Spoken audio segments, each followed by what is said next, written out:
All right. I do I think want to spend a minute or two speaking with you today, and this will be in a sense somewhat similar to what we did last week, uh, about something that is not directly on the schedule and was not my intention, but it just seems worth mentioning for a minute or two. And obviously, campuses across the United States have been roiled by protests focused on the Israeli invasion of Gaza in response to the October 7th attacks and the mounting casualties and the increasing threat of famine and starvation in Gaza. And so actually let me pull out of the slides for a second to talk about something unrelated. The fact that we have in 2024 the most widespread campus protest movement that we've had in a couple generations, I think reminds many people of 1968, the last time that we had this kind of widespread protests on campus. And I do want to, I think, take time to talk about this separately on a different occasion.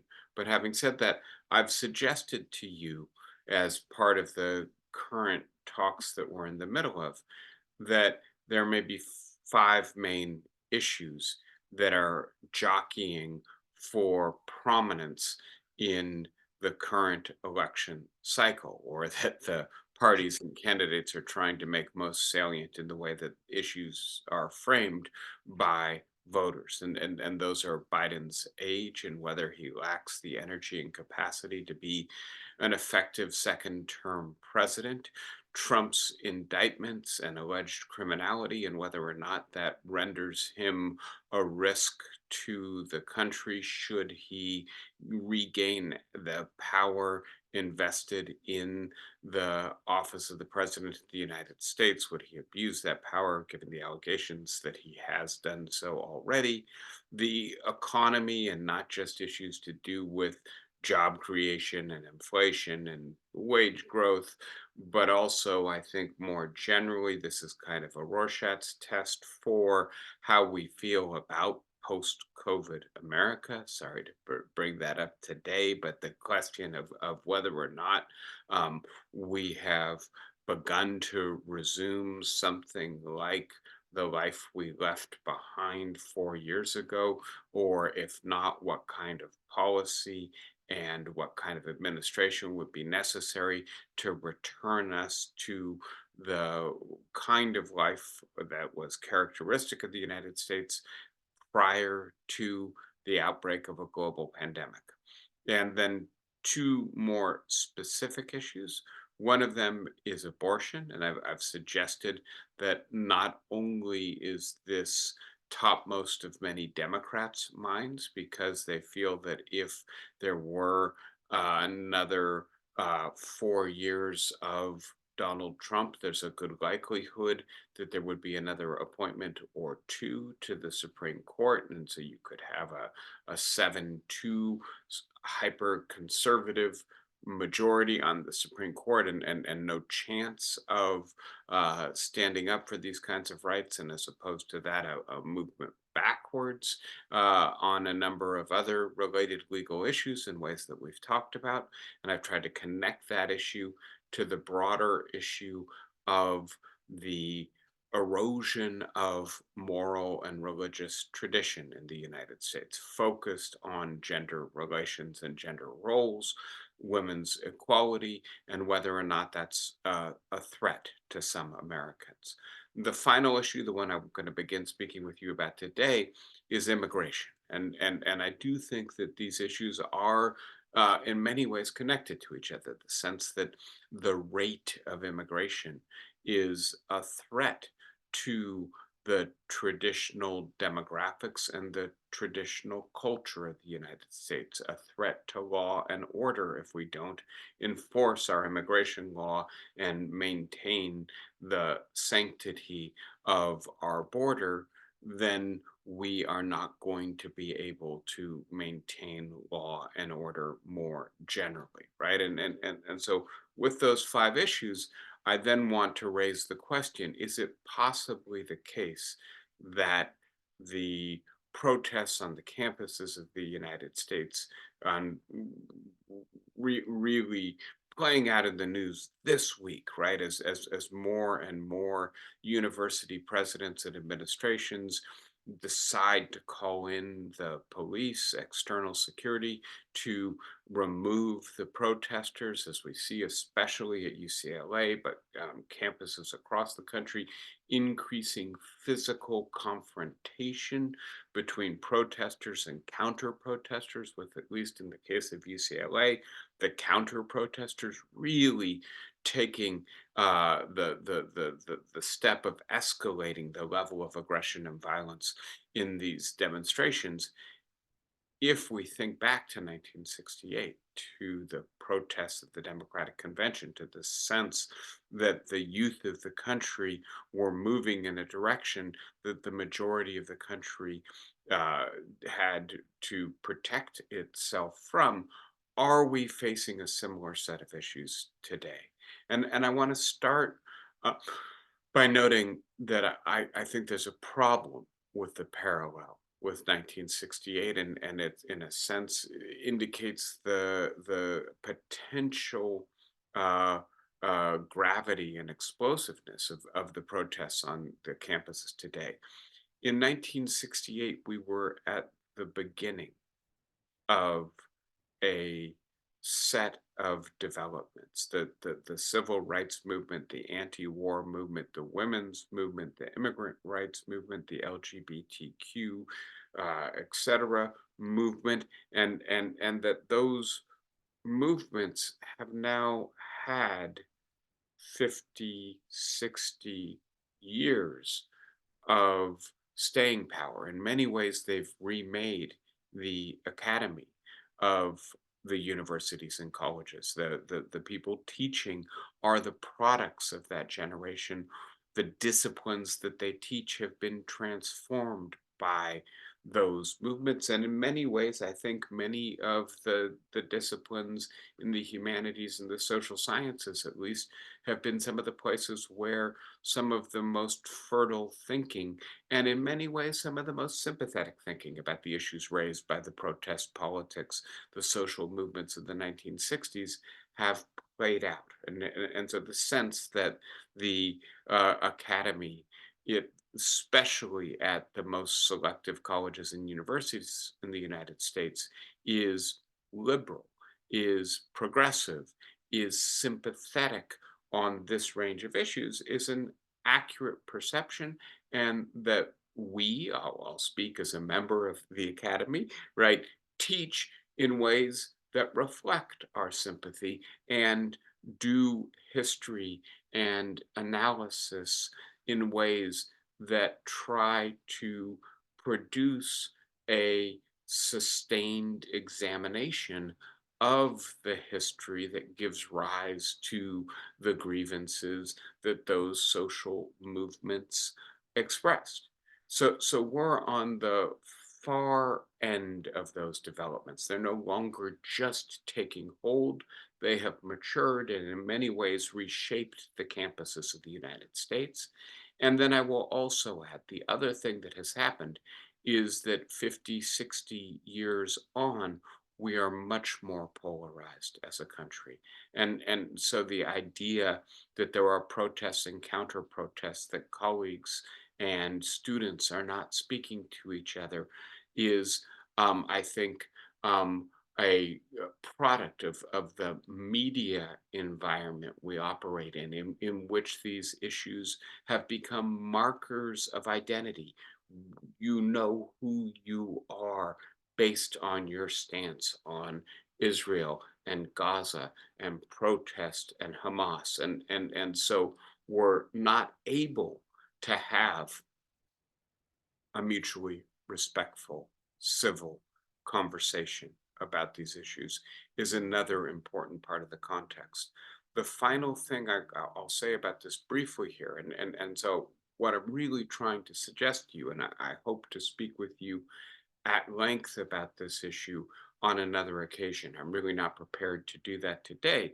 But the question of whether or not this will be a sixth issue, another issue that really plays out in the 2024 elections. And we know from 2020 that the youth vote was very important in electing Joe Biden, and that in states like Michigan, Wisconsin, Arizona, critical swing states, it's going to be difficult for Joe Biden to win the election if a substantial portion of young people turn against him because they see him as too pro Israel, inadequately critical of the suffering and human rights abuses that the Israeli invasion of Gaza has produced. This is obviously advantageous to the Republicans. And it's not just that it potentially fractures the Democratic coalition in the same way that abortion potentially fractures the Republican coalition. It's also that it feeds a widespread suspicion among, and here I'll say 30–40% of Americans, that the academic elite, but more broadly, the social elite who tends to get their credentials from the universities that concentrate the academic elite, are out of touch, are no longer um, grounded in the values that sustain tradition in the United States. That as opposed to that, they are woke, and that on this issue, they are not just anti-Zionist, but anti I'm sorry, not just, yeah, anti-Zionist, but anti-Semitic and potentially pro-terrorist as well. That this feeds this sense of outrage at how the elite are just out of touch with what supposedly ordinary, real Americans think. Now, I'll say two things about this for today.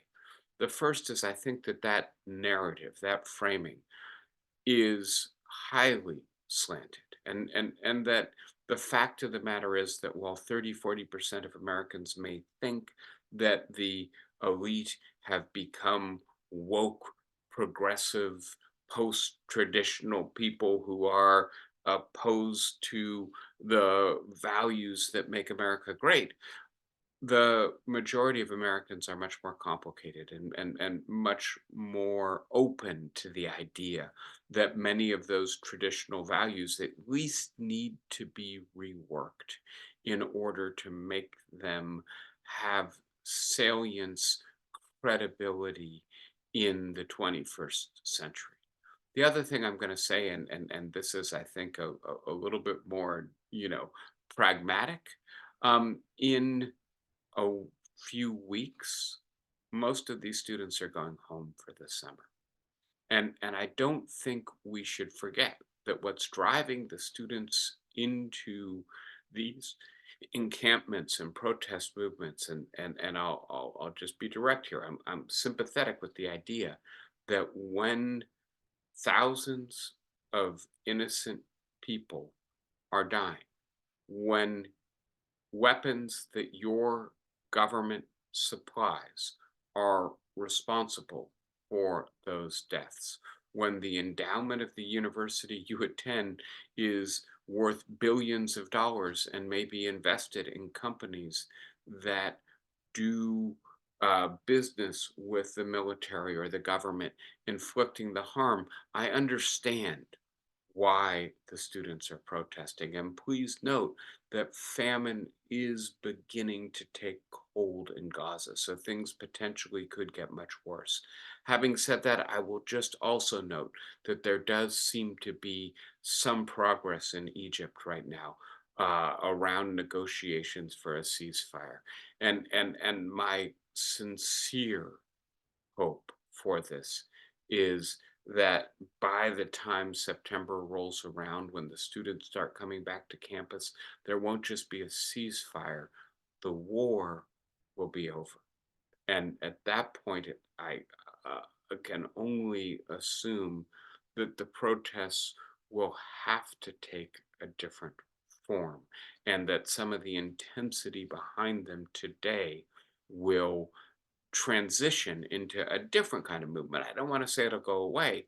I'm not sure it should go away, but it may be less salient in our politics, less prominent in the spotlight of the media in September, October, November of this year than it is in April and May.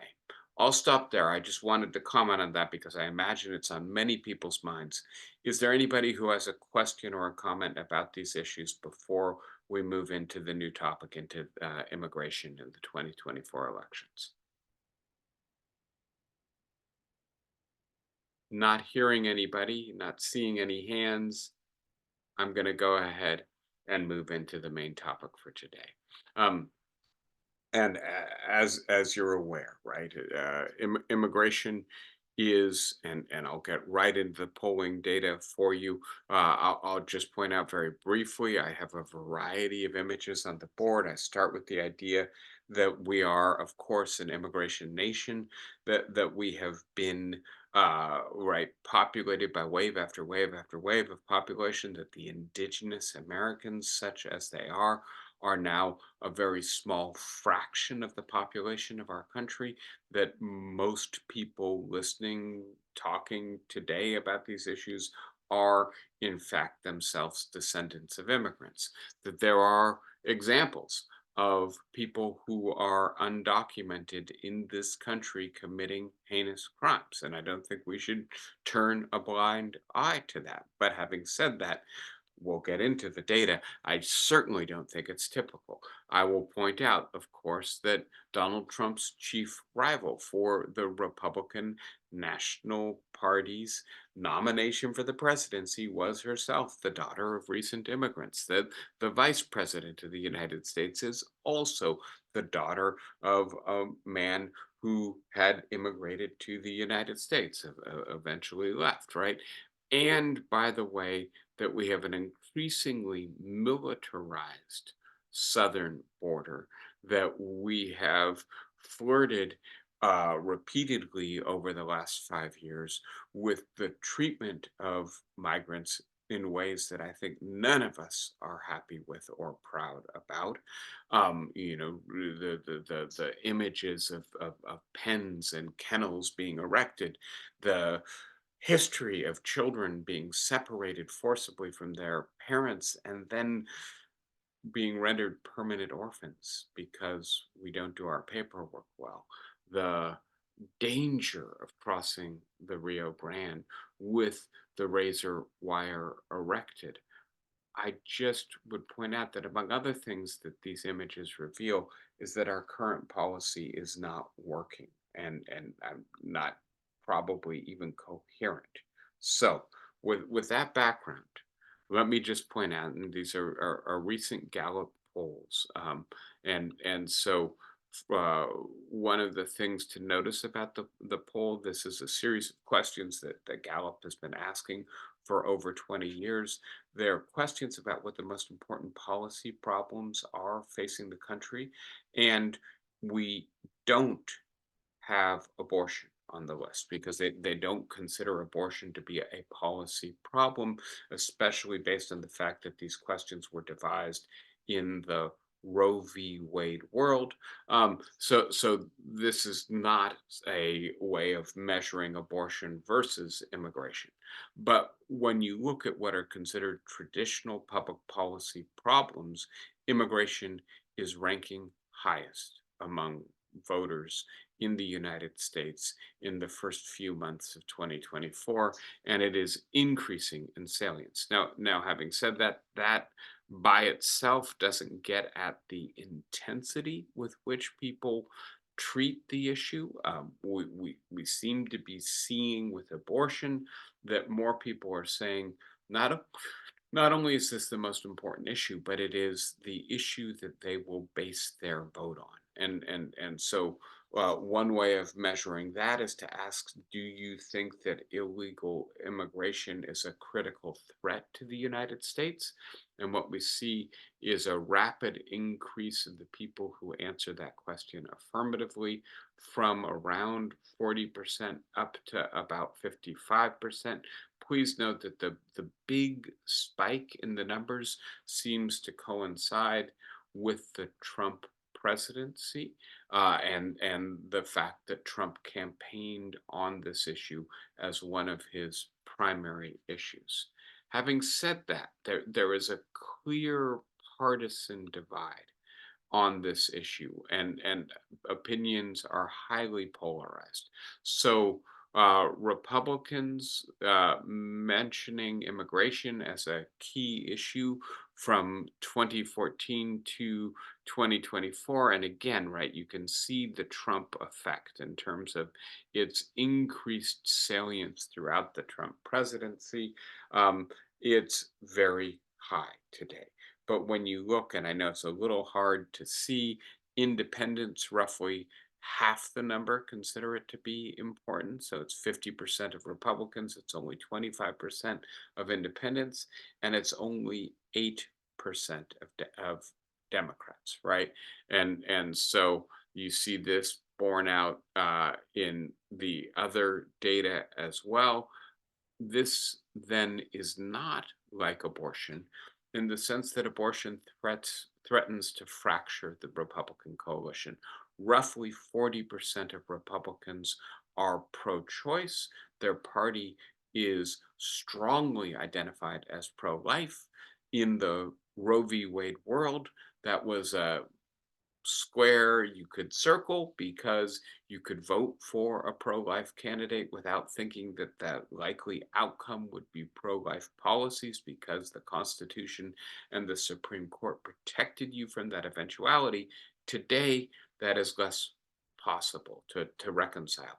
With the Democrats, it's only 8% of their voters who think that this is a important issue, and so it's less likely to be a wedge or fracture issue.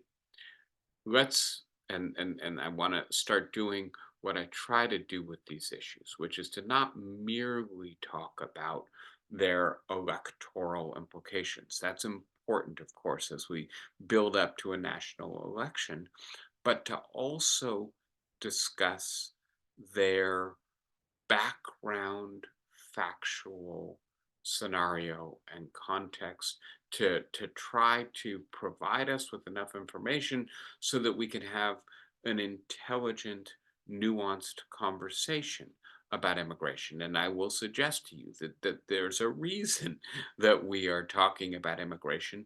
It is a difficult issue. It is a complex issue, and it is one that is probably going to grow in importance or significance as the 2020s turn into the 2030s. As we approach the middle of the century, the predictions are that the number of people trying to enter the country will increase dramatically as climate change takes hold, as the wealth disparity between rich countries like the United States and poorer countries of the global South increases. So we need to have a sustained, probing, informed conversation about immigration policy, and we need to face up to the difficulties of this issue. Having said that, the polarized lens through which we tend to view it, and in particular, the extremist rhetoric on the right, the idea that this is an invasion, which we're increasingly seeing in the rhetoric of Trump and the MAGA Republicans, does not do justice to the complexity of the issue and frankly tries to fan the flames of fear around this issue, which is in part why Republicans and Trump in particular are trying to make this issue salient. And so let's start just with some basic historical context here. And the context reflects the long-term trends, and I'm focusing primarily on the southern border. That's where the images of a supposed crisis come from. Um, and what we can see that there's some apprehensions at ports of entry, some apprehensions on the northern border, but the vast majority of it is on the southern border.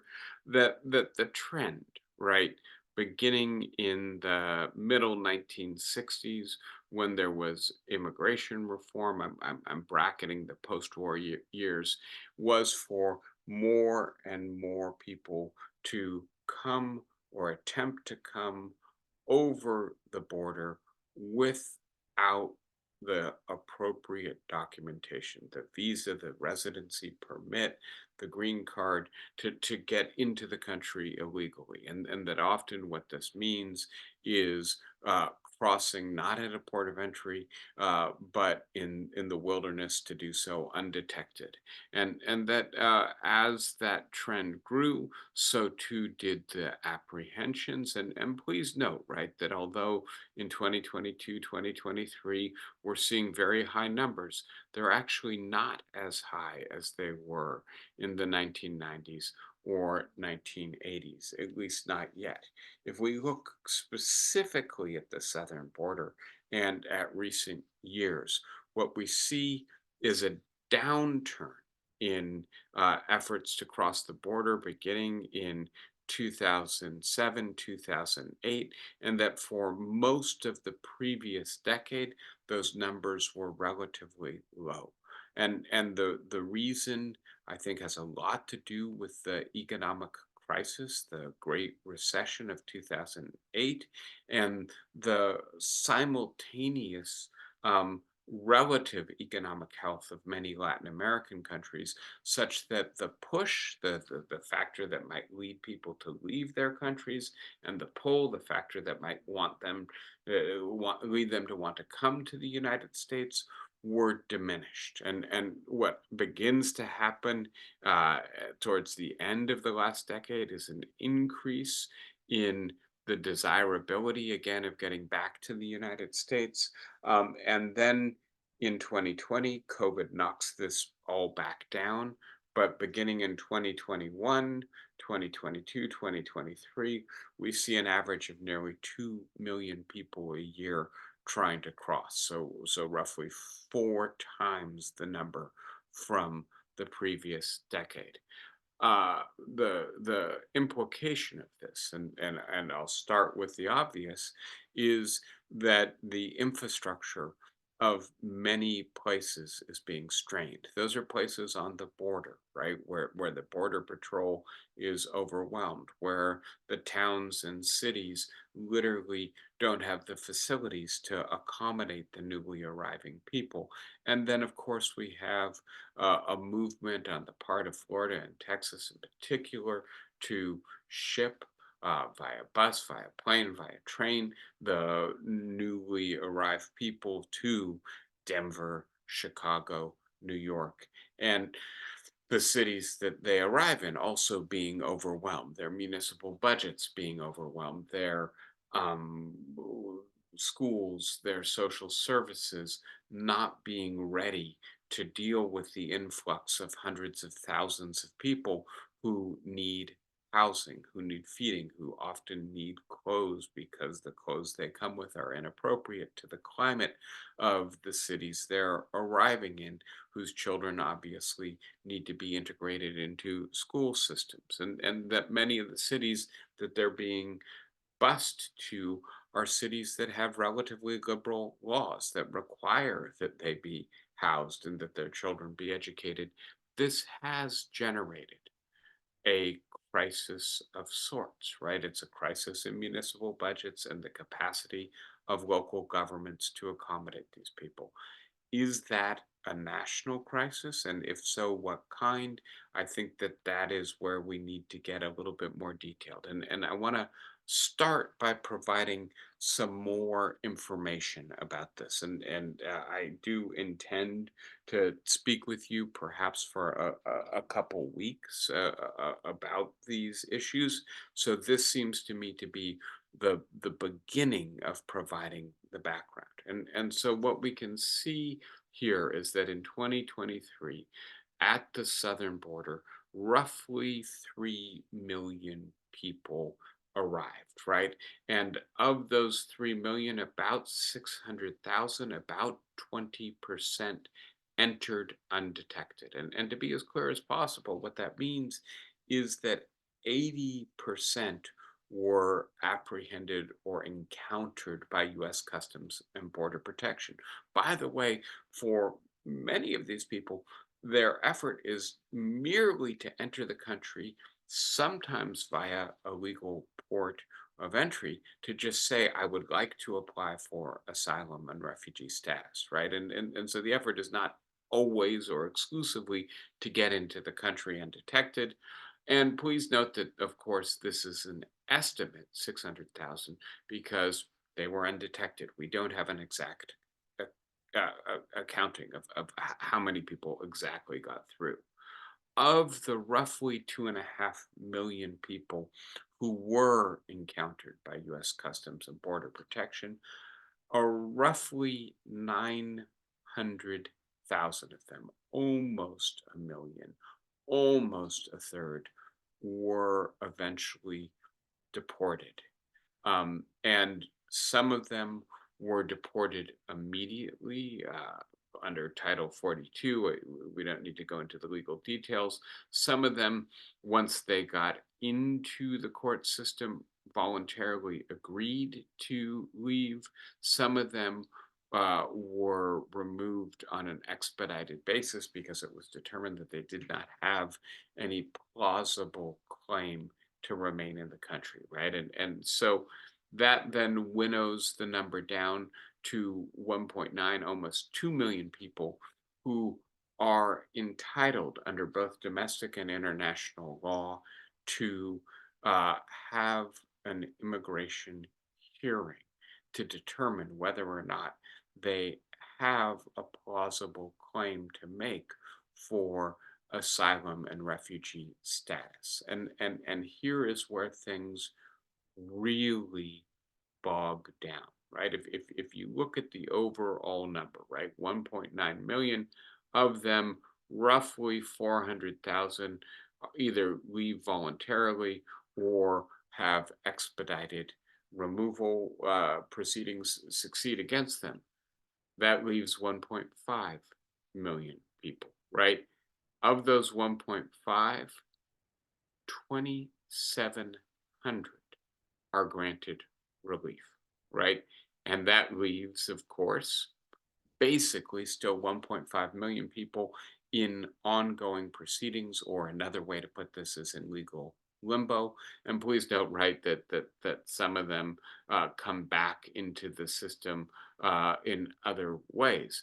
But the point I want to make is, in a sense, to my mind, and I think that this is important to appreciate, a large portion of the crisis originates in the court system, and the fact that these courts are funded in the 1980s via legislation created in the 1980s and are simply inadequate to the flow, the numbers of people who are now appearing on the southern border claiming to be asylees and asking for refugee hearings. The courts are completely overwhelmed. The estimate on the people who work on this is that even if there was a complete halt to immigration, which of course there won't be, we're experiencing 2 million people a year. Even if somehow magically we could turn a faucet and it just stopped, it would still take this court system 5 to 10 years to deal with the backlog. And so the issue is then that we end up with almost 2 million people in the country who are not right yet legally entitled to reside in the country, but also are not legally expelled from the country, right? And this is the limbo. This is the gray area. They're entitled to a hearing, and not we're not entitled to deport them until they've had their day in court. But it may take 5 years for that day in court to arrive. By the way, the kind of representation they get, as is the case in most trials in the United States, has a large impact on the likely outcome of the trial, if they manage to get decent representation, if they have some documentation that they are in danger or persecuted in their country of origin, then actually they may be entitled to refugee status. But having said all that, I'll just point out that this is, I think, the heart of the crisis, the heart of the problem, and it is a problem that can only be solved with policy, with reform. And so I think we have a fundamental question that we face as a country in dealing with this issue, which is, will we have reform? And if we don't have reform, then the alternative is going to be perpetually some kind of cruelty and or crisis. And in saying that, I will just return you to these images. We won't have to dwell on them for very long, I hope. But one of the more influential books on the Trump administration policy on this, a book by Andrew Stewart, is called "The Cruelty Is the Point." Right? That the idea that we might be able to stem the flow of migrants into the country. If you don't like the language cruelty, perhaps you should prefer harsh treatment, that they should not be welcome because they're trying to enter the country illegally. As opposed to that, they should be treated as people who are invading our country, and we should be appropriately harsh with them. And in so doing, we will dissuade them from coming to the country. And I want to be as clear as possible about this. I think cruelty is inherently objectionable as policy. This diminishes us as a country to treat vulnerable people in ways that further accentuate their vulnerability, that are mean, that are cruel, that potentially subject them to dangerous conditions. We should be better than that as a country. But having said that, I'm also going to add, as a matter of policy, cruelty fails. Not just because it diminishes us, not just because it is probably illegal according to our own and international law, but also because, frankly, if these people who are desperate to change their conditions were going to be dissuaded from coming by cruelty, it would be the cruelty of the journey to get to the border that would dissuade them. Let us remember that these are people who walk sometimes 1,000 miles, who are voluntarily subjecting themselves to human trafficking, paying their traffickers, knowing that their traffickers often engage in rape and sexual harassment, are very likely to extort them further in the very process of the journey to get to the border, that there's a good likelihood that they will be thirsty or hungry or potentially starve, abandoned by their traffickers at the first sign of danger. If all of that is not going to dissuade the people who are desperately trying to reach the country from coming, then the brutal treatment at the border is also not going to dissuade them. So I do think what we need to recognize is that migrants will continue to try to come to the United States. And the reason that they will try to come is because there is mutual need. And obviously, we need to talk about the push and the pull. The push, the thing that is causing people to leave their countries, we can start with just basic economics and the idea that if you can do the same work in two locations, and in one location you will earn 10 times as much, and that is the average wage disparity between the country of origin of these migrants. And here we're not just talking about Mexico or Guatemala or El Salvador or Venezuela. We're also talking about Pakistan or India or China or Malaysia, Indonesia, Bangladesh, or, and I could keep going, Vietnam. The countries of origin are places where the wages are a fraction of what the wages are in the United States. And then we can get to the pull, the mutual need. The fact of the matter is that we have a robust job market for immigrant labor, that there are jobs that people who are native born to the country considered to be too poorly paid or too dangerous or humiliating or degrading to do, that people coming from the countries I've just mentioned, in fact, are hungry and willing to do. And so they know if they can get here, if they can work here, they will actually make more money. That money will sustain them. But not only will it sustain them, very often they are repatriating it back to the country that they come from, and that money is being used by them to help their parents eat and survive, their siblings if they leave children behind, their children. So the idea that we're going to be sufficiently cruel to prevent people who are trying to keep themselves, their parents, their children, their siblings fed, clothed, housed, I don't think, frankly, that that policy, if it's really a policy, will ever succeed. I think we then need to add, right, that people are trying to escape not just desperate poverty, but also anarchy, uh, drug gang warfare, where if you live in Guatemala, El Salvador, Mexico, the likelihood that if you raise your child in the wrong area in those countries, that they are going to be forcibly recruited by the gangs, or if they are not willing to join the gangs, then killed by the gangs. That this is a level of danger and lawlessness that you escape.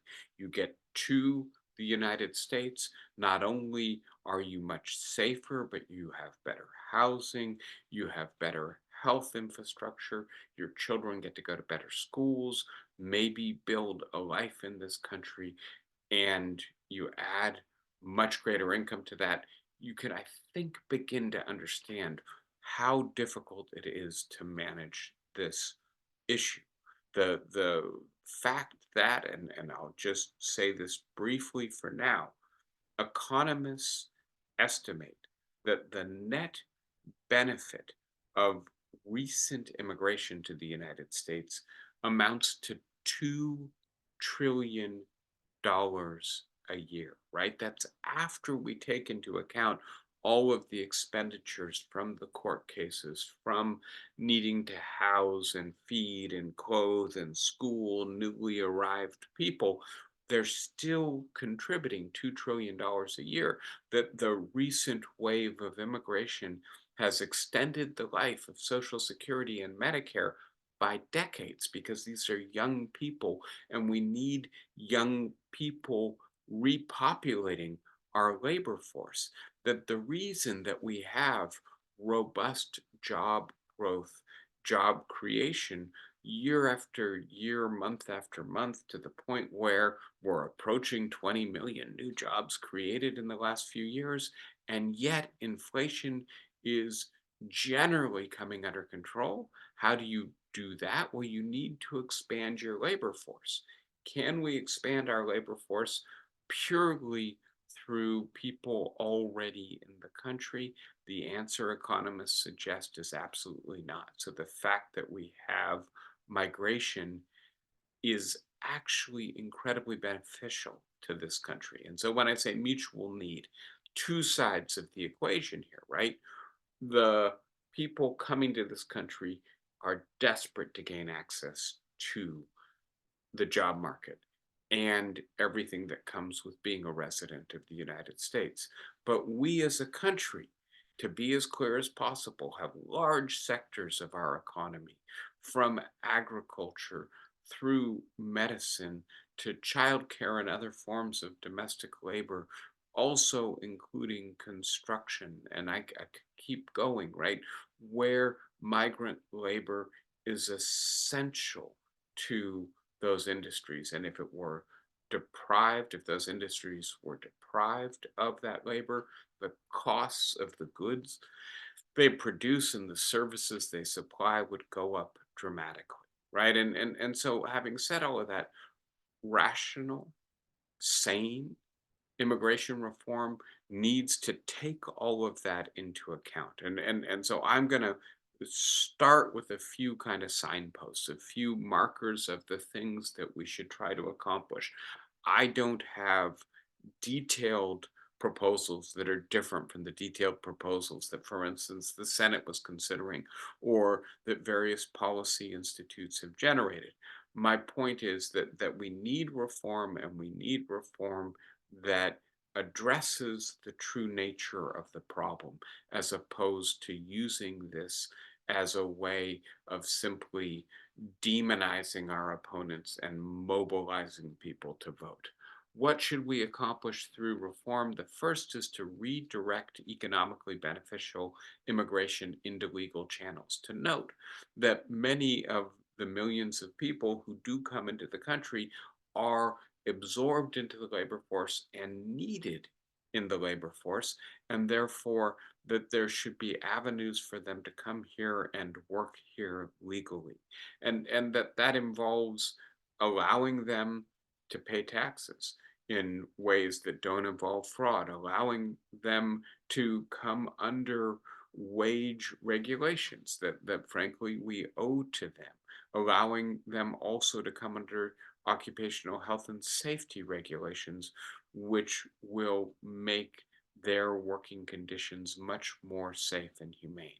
And so recognizing that we have, in essence, taken for granted a substantial segment of our labor force being unregulated, and that we need to change that.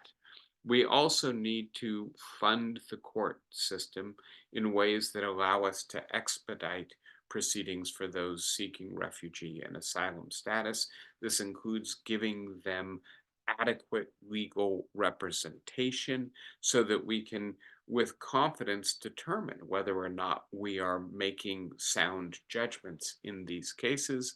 And this will involve dramatically expanding the number of courtrooms, the number of judges, the number of judicial staff, the number of lawyers working in this area. We can't continue to have a swelling backlog in this area. We need to allow people who are awaiting hearings to work, right? And this is increasingly the effort of cities like New York City that are major destination points for asylees to get temporary waivers to allow them to work despite the fact that they do not have green cards or permanent residency status. This is something that the migrants very much want. They want the income, they want the self sufficiency and respect that come with being employed.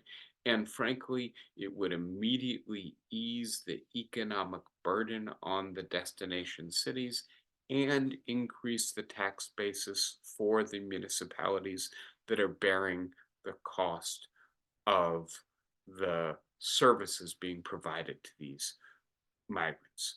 We need increased security at our borders as well. And I'm not talking about an effort to build walls to keep people out. I think we see time and time again the border is too long to be adequately fortified in a seal America kind of effort. I just, I think economically that would actually be a disaster. In terms of the humanitarian impact, it would be grotesque. But having said all of that, I also think that we need to acknowledge that the borders are unsafe right now. Unsafe for the people being smuggled across the border, unsafe in ways that result in some of these disastrous images. And we do need to be careful, be more humane in the way we approach our border. Give me just one moment. I'm sorry, you may have heard I've got somebody at the doorbell. I'll be right.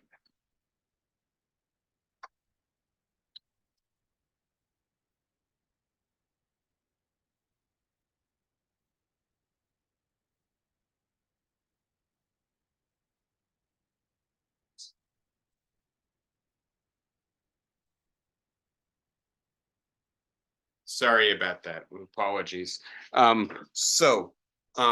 Let me just move a little bit further on, and now I want to shift gears. I've tried to provide a little bit of background information, but I think there's another aspect to this that we need to consider, and that is why immigration, right? And so on the one hand, look, when 2 million people are arriving in the country, obviously it's something that we should be talking about, something that we should be working on and trying to generate good policy about.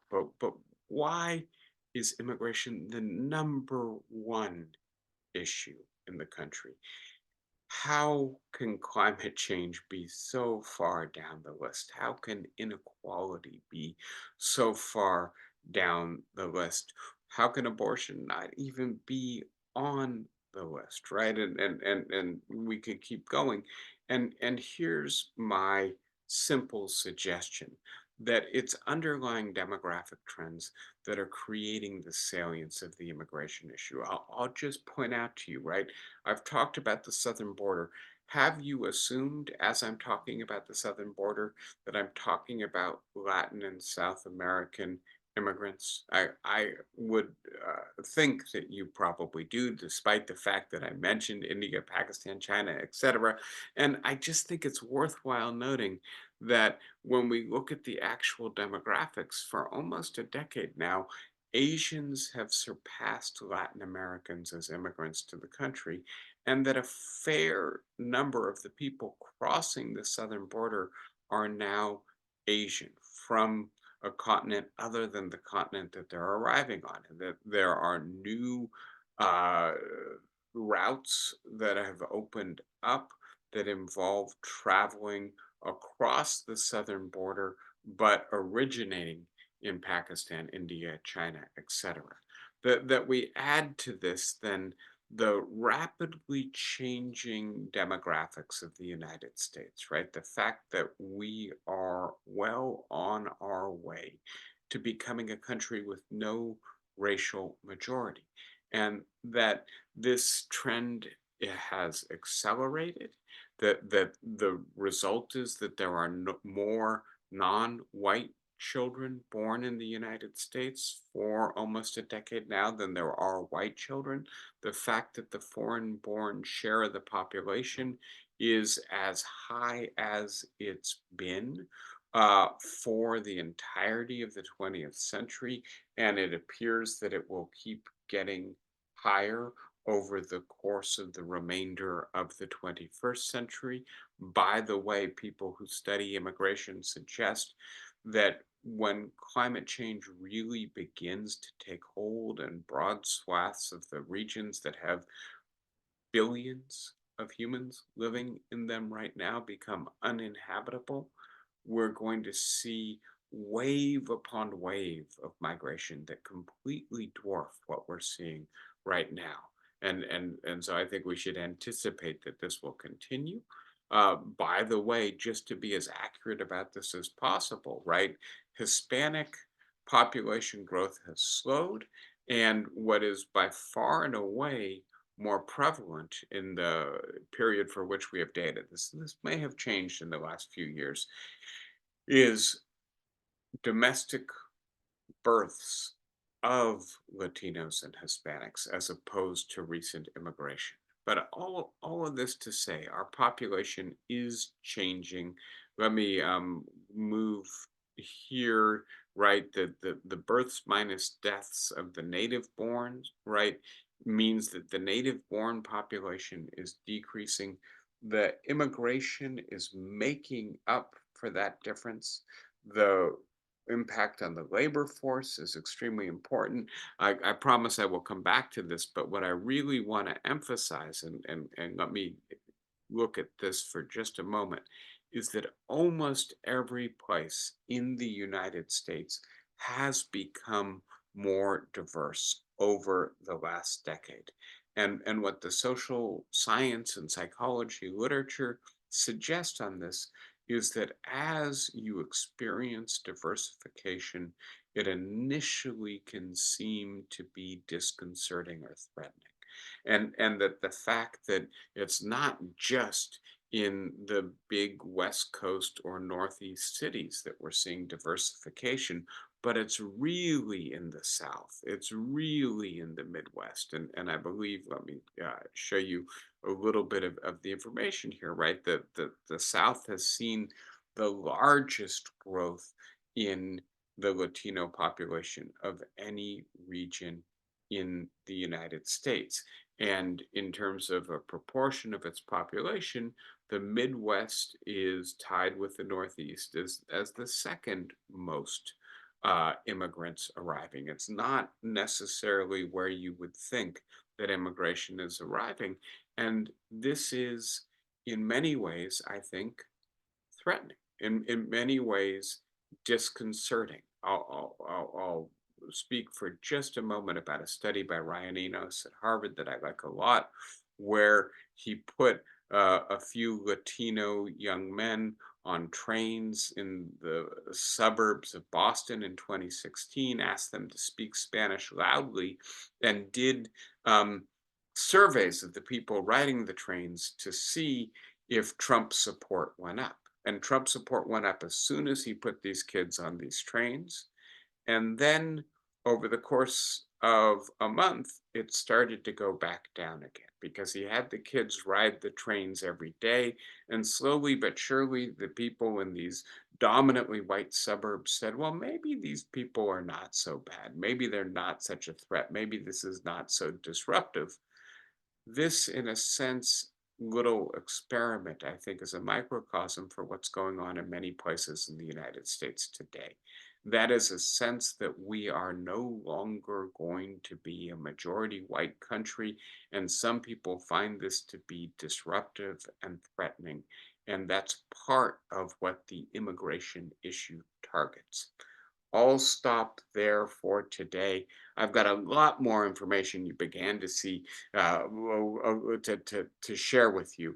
I do want to talk in detail about the economics of immigration, but I also want to talk in detail about the resurgence of nativism in American politics and its history as well. So we will come back to this next week. Want to hear your questions, your thoughts, your ideas as well. Who wants to start us out today? John, go ahead. I'm troubled about the implications of this, actually, believe it or not, for sort of democratic theory. This is not at all a unique American problem, as we all know. The British are now just talking about taking people off boats coming from France and shipping them to Rwanda. And that's being protested as being cruel and whatever because Rwanda is a dangerous place. But there are people all over the world who are relatively poor and economically ambitious who are trying very hard to get into all the advanced countries of the world. And generally speaking, the populations don't like it, including the United States, although it's maybe a little more mixed here. But in general, it's a very and how much should the interests of the people that don't like it be taken into account here? I mean, in theory, democratic government should be looking at what their people think. But the rise of right-wing populism, not in the U.S., immigration was, perpetually a big issue here, but it's a big issue every place.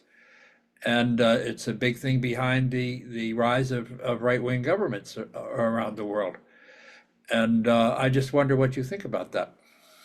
Yes, so I think you're absolutely right that this is not just an issue for the United States, but it's an issue throughout democracies in the world. And In the United States, I'm inclined to believe that the people who are anti-immigrant, nativist in their politics are still a minority of the population. So I don't think this is an issue of a liberal elite per se imposing their politics on the majority in an anti-democratic way. But having said that, I do think that there are some deeper issues here. One of them has to do with how quickly can a country with a democratic political culture assimilate new people, right? And that is, I think, an empirical question, and it's not one that is easy to understand or decide in advance. It depends in part on the education system. It depends in part on the values of the people arriving. Do they want to learn the language? Do they want to become part of the dominant culture? Do they want instead to live in enclaves where they can continue to speak their language and reproduce the customs of the country that they came from, right? And obviously the way in which we house, the way in which we either integrate or segregate our neighborhoods and our schools has something to do with the degree to which immigrants are assimilated into the society as a whole. So that does seem to me to be a really important issue when we think about this democratically. Then I will just add, John, and here I do think that it's important to recognize what the domestic population wants, and clearly the literature on this from economists is absolutely clear that there's something that people refer to as a citizenship bonus in terms of wage earning, right? That because we happen to be born in this country, our lifetime earning potential may be 10 times higher or more than somebody born 50 miles the other side of the border to the south, right? And that is going to create a really strong economic incentive for people to cross the border, right? And do we think we can stop them? I'm not sure why we think we can stop them, but we can try, right? But the I think other question here is, do we think that it is just or fair that we monopolize our citizenship earning advantage and not share it with those who are trying to gain access to it?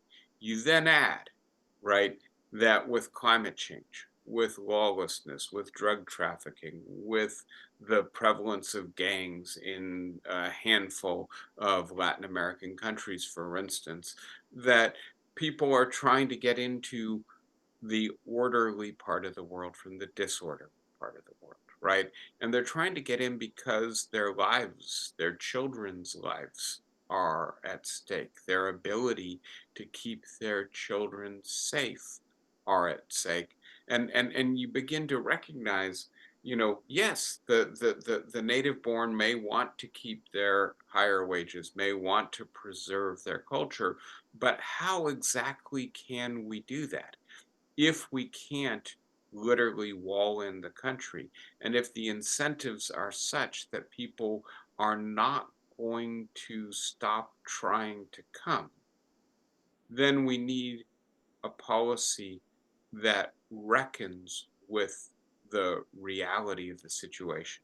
What that policy should be, I think, is difficult to say, but when you have a substantial portion of your population who wants something that is unrealistic, that can't be obtained, right?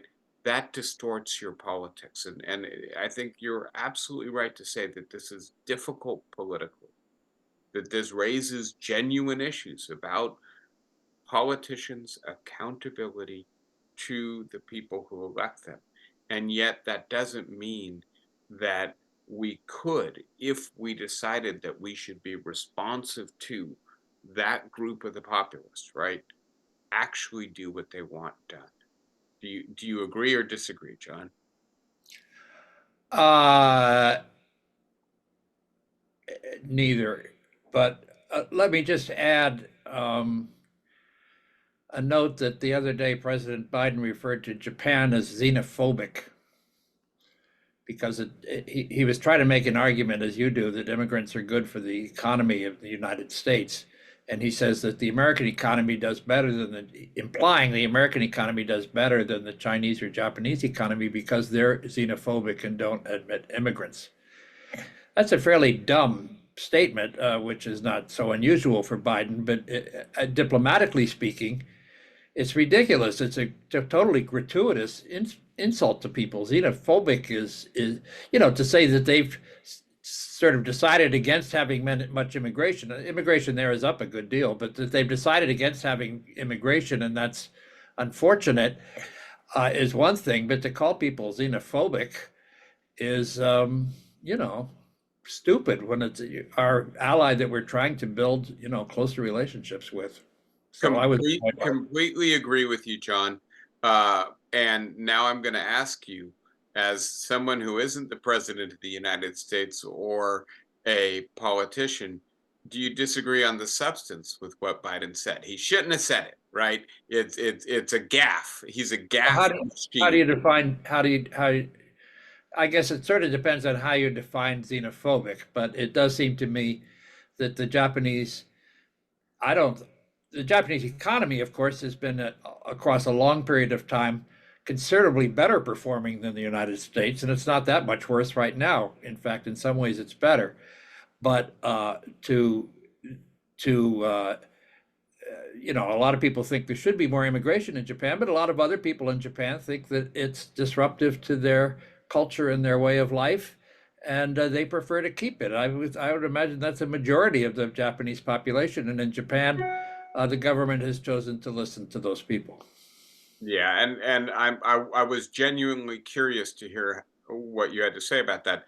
I have a number of friends from Japan who are in relationships with non-Japanese people and who indicate that they get a lot of hostility in Japan because of their choice of partner. And I think that may be slowly diminishing from what I understand from them.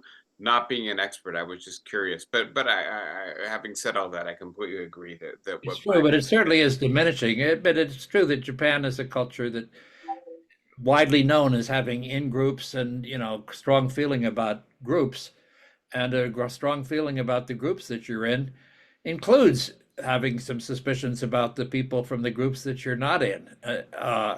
And it is something that's throughout Japanese culture. But, in a lot of ways, it's nice to have cultures around the world that are different instead of all the same. And the Japanese, now clearly the most popular country in the world for anybody to visit. Everybody seems to be totally fascinated by Japan these days. And the reason is, in some ways, that they have this kind of distinctive culture that they've worked hard to preserve. So it's a complicated question, I think. I thought it was all about the television series Shogun, but yes, maybe it's more than that. David, go ahead. I know you've been patiently waiting for a while. Well, I was going to bring up two other issues. I wasn't going to deal with the xenophobia question, but one way to look at it is xenophobic, and whatever the opposite of xenophobic is. The other way to look at it is how monocultural or multicultural a society is, and that it seems to me is a more neutral way of looking at the distribution of different cultures represented in a society.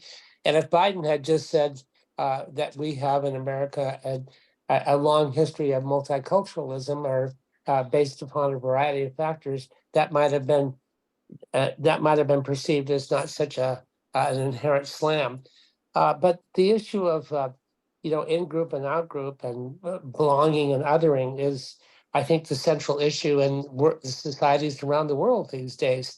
It's no accident that the institute at Berkeley that used to be called the Center for Equity, Diversity, and Inclusion is now called the Center for Othering and Belonging. And and I think that's the broader, Where but broad, in Berkeley?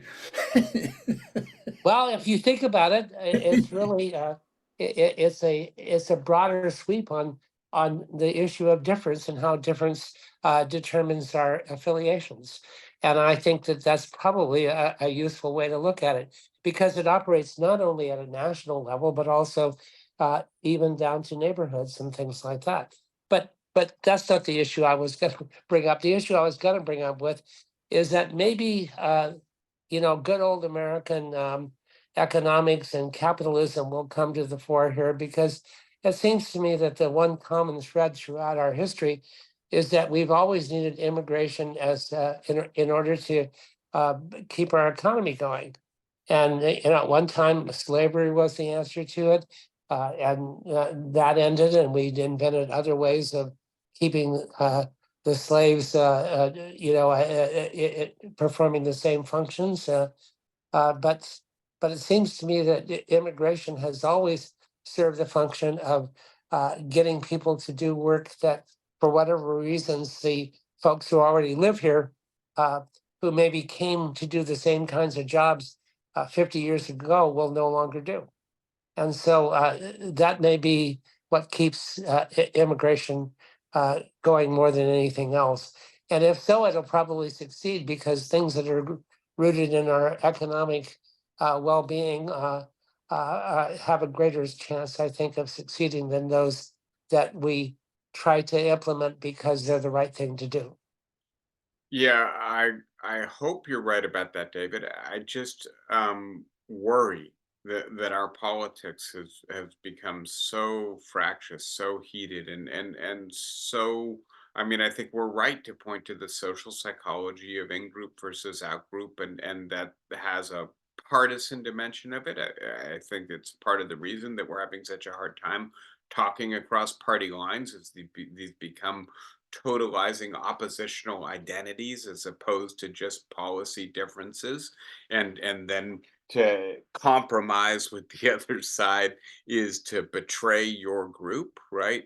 um, and that in that kind of condition, noticing the economic benefit, and I won't show it today, I'll put it on the board next week, but I went and got my data from Goldman Sachs. I figured, if there's anybody with some, just pure economic as opposed to partisan credentials on this, let's look at what Goldman Sachs says. And Goldman Sachs says that the economic growth in the United States was 10 to 15% higher last year than it would have been without the immigrant influx into our labor force, right? 10 to 15%. Do we really want to lose 10 to 15% of our economic growth? Another way of putting this is, what would happen to the wages in the agricultural sector? What would happen to the wages in healthcare? What would happen to the wages in construction if there weren't this steady influx of new people doing the lowest wage labor in those sectors, right? And the short answer is wages would have to go up in order to attract the native born into the bottom rung of those sectors of the labor market. And of course, those prices would be passed along. We're all still dealing with the aftermath of a relatively short burst of inflation, right? If inflation again went up and stayed up for a while, I can't imagine any of us would be too happy about it. Would that lead us to reconsider immigration politics? I'm a little worried that we're just not that rational. We're just not that responsive to the reality of the situation right now. It might lead us to further blame immigrants for undermining our wages, for not allowing them to keep pace with the cost of living. So I agree with you in principle, David, that the good news would be if the Republican Party's pro-business wing were still strong enough, if the Democratic Party, was still responsive in this way, which I think it mainly is. I'm just a little worried right now. We got decent immigration reform legislation pretty far through the Senate just a few months ago, and then it got torpedoed, right? Now, part of that has to do with the fact that we're in the middle of an election year. But I also think it has to do with the fact that the xenophobia is growing. Maybe you don't want to call it xenophobia. Maybe you want to call it nativism. Maybe you want to call it anti-immigrant sentiment. Whatever we want to call it, that it's becoming strong enough that it's blinding us to the economic benefits of the rate of immigration we've had over the last few years, and that could lead us to cut the nose to spite the face, to do self-destructive things in our politics. Is that Yeah. a sufficiently No, different place, that Iris? strikes me as important, but I do think this is the number one worldwide problem with culture, with politics, and ultimately, if we're not careful with the economy, because we could really upset our economy if we don't have that bottom rung of employees to do the work that second and third generation previous immigrants don't want to do. Yes. Point taken, David. Iris, are you raising your hand? Go ahead. You have to unmute. You're still muted, Iris. Can you hold the space bar down, maybe? There you go. There you go. Good. Yeah. I just wanted to add another issue. As a psychologist, I'm very aware of how fear is used as a crowbar to pump up or deflate attitudes of people toward their sense of self, their identity. And we're having great success at frightening people into corners. And the next complication, if you followed the rainfall, where the shoreline excess rainfall is getting hit with 6 extra inches, 10 extra inches. What is it going to do with their geography, with their demography, and their economic stability? We are going to have some very interesting opportunities to put people to work who are considered not attractive immigrants because they will be very much needed. So that's the psychological spin I'd like to throw in to complicate things. Thank you, Iris. And I'll say two things. I mean, first of all, I'm actually not following the details of what you're talking about in terms of coastal erosion with rainfall. But having said that, climate change, right, which I suspect is going to be part of the story there, is going to generate more and more people trying to migrate, and in numbers that are completely going to dwarf what we see right now. But the second thing, to return to the psychological point, and I want to speak more about this next week. I've got some research and information to share with you about the way in which Trump and Breitbart and then Fox framed the immigration issue in the 2016 campaign, and this is largely responsible for this having moved up a rung or two in the issues rankings of many Republicans and many voters in the United States.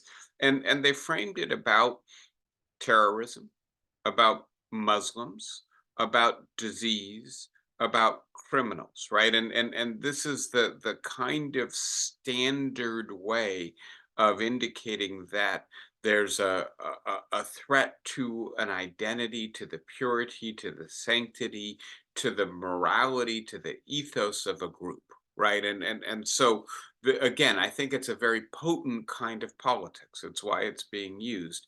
But it does lead to a framing of immigration in a certain way that completely negates the economic discussion and shifts us onto a track where we're really talking about our ability to sustain the purity, the sanctity, the morality of our group, as opposed to those outsiders who, if we let them in, will threaten our ability to maintain our morality, integrity, integration as a group.